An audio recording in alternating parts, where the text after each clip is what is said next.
क्या आप जानते हैं कि भगत सिंह केवल 23 साल की उम्र में शहीद हो गए थे, लेकिन उनकी क्रांतिकारी सोच ने पूरे देश को आजादी की लड़ाई में झोंक दिया।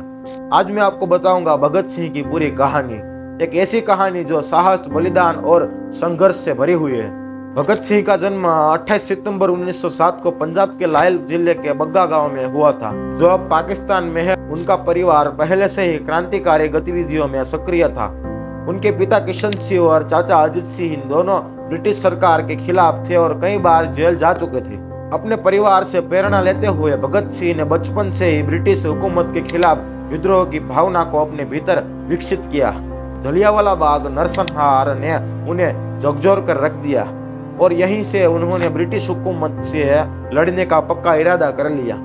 1919 के जलियांवाला बाग हत्याकांड ने न केवल भगत सिंह को बल्कि पूरे देश को हिलाकर रख दिया था। उन्होंने इस घटना के बाद फैसला किया कि अब केवल क्रांति ही इस दमनकारी का शासन का अंत कर सकती है। जैसे जैसे भगत सिंह बड़े होते गए, उन्होंने भारतीय क्रांतिकारियों से गहरी प्रेरणा ली। वह न केवल शारीरिक रूप से स्वतंत्रता संग्राम में कूदे, बल्कि मानसिक रूप से भी उनके विचारों में बड़ा बदलाव आया। उन्होंने यूरोपियन क्रांतिकारी विचारों का अध्ययन किया और मार्क्सवादी विचारधारा को अपनाया। भगत सिंह का मानना था कि सिर्फ आजादी ही काफी नहीं है, बल्कि समाज में एक क्रांतिकारी बदलाव की जरूरत है। गरीबों और मजदूरों के अधिकार के लिए संघर्ष करना भी उनका उद्देश्य था। 1928 में भगत सिंह और उनके साथियों ने हिंदुस्तान सोशलिस्ट रिपब्लिक एसोसिएशन की स्थापना की। यह संगठन अंग्रेजों के खिलाफ सशस्त्र संघर्ष के पक्ष में था और इनका उद्देश्य न केवल भारत को आजाद कराना था, बल्कि एक समाजवादी समाज की स्थापना भी करना था। इस संगठन ने कई क्रांतिकारी गतिविधियों की योजना बनाई, जिसका मकसद ब्रिटिश साम्राज्यवाद को खुली चुनौती देना था। भगत सिंह अब देश के नौजवान के लिए नायक बन चुके थे। 1928 में साइमन कमीशन का विरोध कर रहे लाला लाजपत राय पर ब्रिटिश पुलिस ने बेरहमी से लाठीचार्ज किया, जिसमें उनकी मृत्यु हो गई। इस घटना ने भगत सिंह को अंदर तक झकझोर दिया था। उन्होंने कसम खाई कि वह लाला जी की मौत का बदला लेंगे। भगत सिंह और उनके साथियों ने ब्रिटिश पुलिस अधिकारी जेम्स ए स्कॉट की हत्या का प्लान बनाया, लेकिन गलती से उन्होंने जेपी सॉन्डर्स की हत्या कर दी। इस घटना ने उन्हें ब्रिटिश सरकार के निशाने पर ला दिया। भगत सिंह और उनके साथियों को एहसास हो गया था कि सिर्फ अहिंसा से अंग्रेजों को हराया नहीं जा सकता। उन्हें ऐसा कदम उठाना था कि पूरे देश का ध्यान खींचे। 8 अप्रैल 1929 को भगत सिंह और बटुकेश्वर दत्त ने सेंट्रल असेंबली में बम फेंकने की योजना बनाई।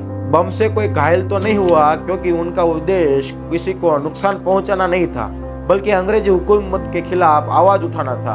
उन्होंने बम फेंकते समय इनकलाब जिंदाबाद के नारे लगाए और तुरंत आत्मसमर्पण कर दिया। भगत सिंह और उनके साथियों को गिरफ्तार कर लिया गया और उन पर सॉन्डर्स का हत्या का मुकदमा चला गया। इस दौरान भगत सिंह ने अदालत में अपने विचारों को खुलकर रखा और अंग्रेजों के खिलाफ एक सशक्त भाषण दिया। भगत सिंह का कहना था कि अंग्रेजों के खिलाफ यह क्रांति की जंग है और यह अपनी मौत से डरते नहीं है।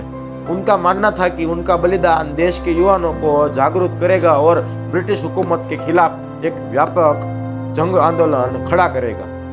जेल में रहते हुए भगत सिंह ने अन्य क्रांतिकारियों के साथ मिलकर भूख हड़ताल शुरू की, ताकि भारतीय कैदियों को बेहतर अधिकार मिले। यह हड़ताल लगभग 116 दिनों तक चली, जिसने देश भर में भगत सिंह की लोकप्रियता को और बढ़ा दिया। 7 अक्टूबर 1930 को भगत सिंह, राजगुरु और सुखदेव को फांसी की सजा सुनाई गई और 23 मार्च 1931 को उन्हें लाहौर जेल में फांसी दी गई। लेकिन उनकी मौत ने देश भर में आक्रोश की लहर पैदा कर दी। भगत सिंह की शहादत ने उन्हें अमर बना दिया। उनका बलिदान भारतीय स्वतंत्रता संग्राम का प्रतीक बन गया। भगत सिंह केवल 23 साल के थे जब उन्होंने अपने प्राणों का बलिदान दिया, लेकिन उनकी सोच, उनका साहस और उनकी कुर्बानी ने आने वाली पीढ़ियों को प्रेरित किया। वह हमें सिखाते हैं कि आजादी कोई मुफ्त में नहीं मिलती। इसके लिए संघर्ष, बलिदान और दृढ़ संकल्प चाहिए। इनकलाब जिंदाबाद। तो मित्रों, ये थी भगत सिंह की पूरी कहानी। तो मित्रों, आपको ये कहानी और ये वीडियो पसंद आया हो तो लाइक करके इस वीडियो को शेयर कर देना। तो मित्रों, जय हिंद, जय भारत।